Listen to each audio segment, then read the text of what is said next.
Kalau kita melihat di beberapa hari perdagangan bursa, memang transaksi agak mengecil ya, dan ini normal ya, karena menjelang akhir tahun biasa transaksi di bursa mengecil gitu.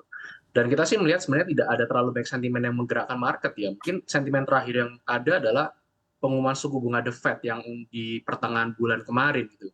Makanya kita melihat di beberapa hari terakhir tidak terjadi banyak pergerakan ya di market ya. Dan mungkin kalau berbicara untuk bulan depan, biasa kan banyak banyak orang yang bilang Januari effect ya. Bahwa kita juga peluangnya agak susah untuk terjadi ya, karena sentimen besarnya juga masih bertahan di sana, suku bunga yang tinggi, gitu.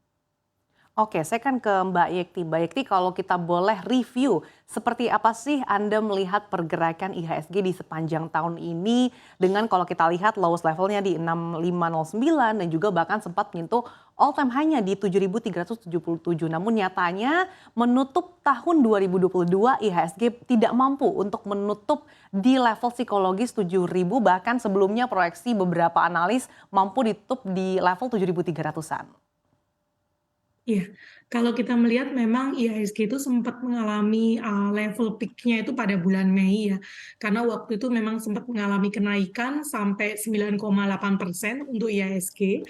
Bahkan untuk beberapa indeks saham big cap seperti LQ45 maupun IDX 30 itu sempat menyentuh level 16,5 sampai 17%, baru kemudian setelah Mei itu, memang ada koreksi, khususnya penggeraknya adalah memang dari sisi faktor resiko pasar global, karena kenaikan suku bunga itu terus-menerus terjadi sampai terakhir The Fed tuh per Desember masih menaikkan sampai ke 4,25 sampai 4,5.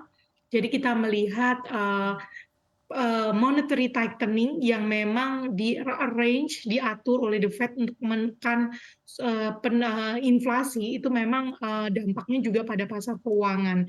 Nah, IHSG sendiri yang sampai dengan Mei itu masih plus sampai 9,8 itu sebenarnya sampai dengan penutupan ini walaupun koreksi, namun kalau dilihat inflow atau foreign net inflow masuk ke IHSG itu masih mencatatkan satu nilai yang cukup bagus ya, sebesar 61,3 triliun. Karena kalau dibandingkan 2-3 tahun sebelumnya, justru IHSG itu masih mencatatkan net outflow, foreign outflow. Jadi ini memberikan satu ekspektasi, harapan bahwa Indonesia itu masih menjadi salah satu pilihan untuk berinvestasi di Indonesia, yang walaupun memang pasar saham akan selalu ada volatilitas, namun tahun ini harusnya ini menunjukkan hal yang positif dibandingkan tahun-tahun sebelumnya gitu.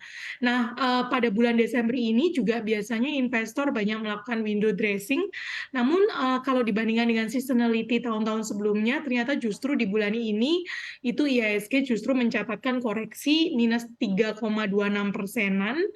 Salah satunya memang selain sektor-sektor seperti teknologi, itu juga sektor-sektor yang cukup rentan pada foreign outflow, karena memang 1 bulan terakhir ini itu foreign cenderungnya outflow, sehingga beberapa sektor perbankan, telco itu juga mengalami koreksi. Oke, tadi dia gambarannya seperti apa terkait dengan IHSG sepanjang tahun ini. Saya akan kembali ke Mas Jimmy. Kalau dari segi sektoral tadi dikatakan oleh Mbak Yekti salah satu sektor yang cukup tertekan atau menjadi laggard begitu adalah sektor teknologi. Seperti apa sih Anda melihat sektor teknologi ini? Apakah ini juga akan berlanjut di tahun depan?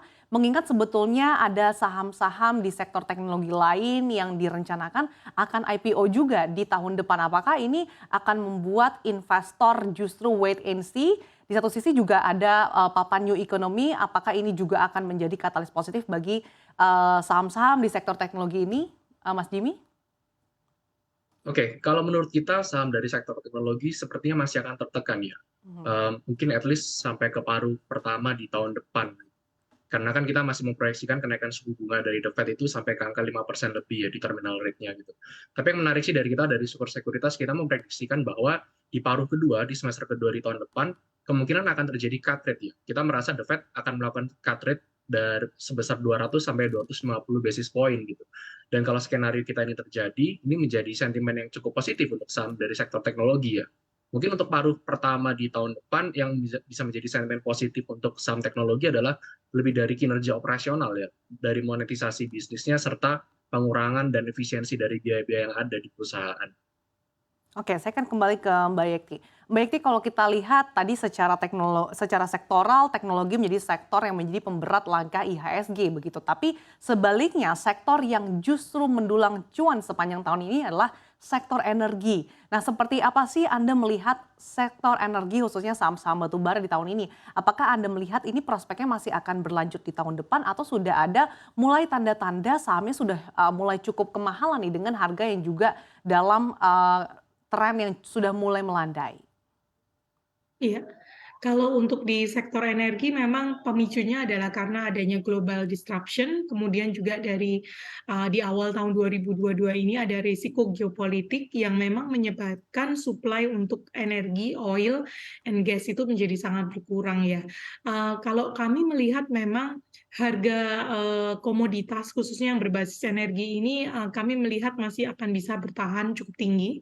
Namun memasuki tahun 2023 nanti memang cenderung akan ada normalisasi. Walaupun normalisasinya mungkin akan, berjalan, bertahap ya, tidak serta-merta. Namun kami melihat trennya itu, akan ada normalisasi harga, khususnya karena ada potensi resesi di berbagai negara yang menyebabkan, demand, permintaan, untuk energi dan komoditas juga akan ada, penyesuaian.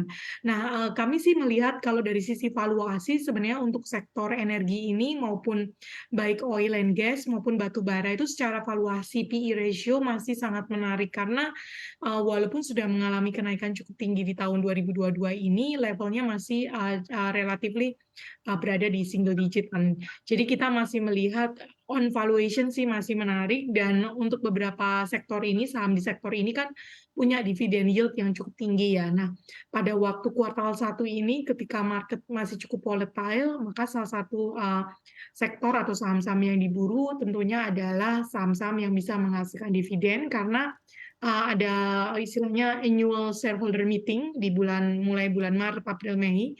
Nah, ini membuat, satu, pendukung untuk beberapa harga saham ini. Namun outlook jangka panjangnya sih kita melihat akan ada normalisasi sehingga kita juga mulai bertahap menurunkan atau mengurangi porsi pada sektor ini.